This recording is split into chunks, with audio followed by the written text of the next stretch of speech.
Hello learners, welcome to Commerce Bloom. आज हम लोग स्ट्रेट लाइन मेथड या ओरिजिनल कॉस्ट मेथड को समझेंगे। ठीक है, ये मेथड क्या कहता है? ये मेथड कहता है कि हर साल इक्वल अमाउंट का डिप्रिसिएशन चार्ज किया जाएगा। ठीक है, डिप्रिसिएशन कैलकुलेट करने का फॉर्मूला भी एक होता है। वो फॉर्मूला है original cost minus scrap value divided by estimated life of asset. यानी कि एसेट की ओरिजिनल कॉस्ट में से स्क्रैप वैल्यू माइनस करके उससे एस्टिमेटेड लाइफ डिवाइड करते हैं। ठीक है, अब इसे क्वेश्चन में से समझते हैं। क्वेश्चन कह रहा है ओरिजिनल कॉस्ट ऑफ एसेट है 1 लाख रुपीज़, स्क्रैप वैल्यू है 15,000 रुपीज़, एस्टिमेटेड लाइफ है 10 ईयर्स। अब फॉर्मूला को अप्लाई करते हैं। 1 lakh minus 15,000 which is equal to 85,000।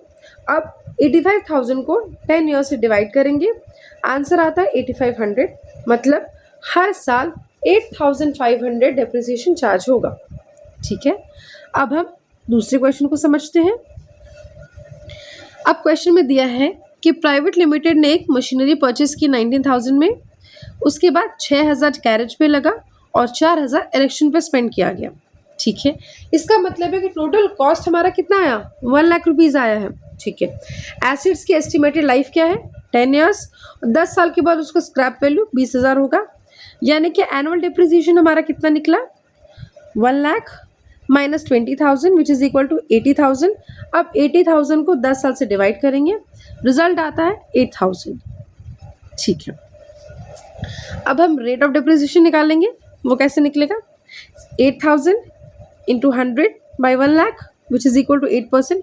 क्योंकि ये फिक्स्ड इंस्टॉलमेंट मेथड है, इसीलिए हर साल डिप्रिसिएशन अमाउंट सेम रहेगा। ठीक है, अगर पहला ईयर हमारा 1 लाख है तो उसमें से हम 8,000 माइनस करेंगे, रिजल्टिंग अमाउंट आएगा 92,000।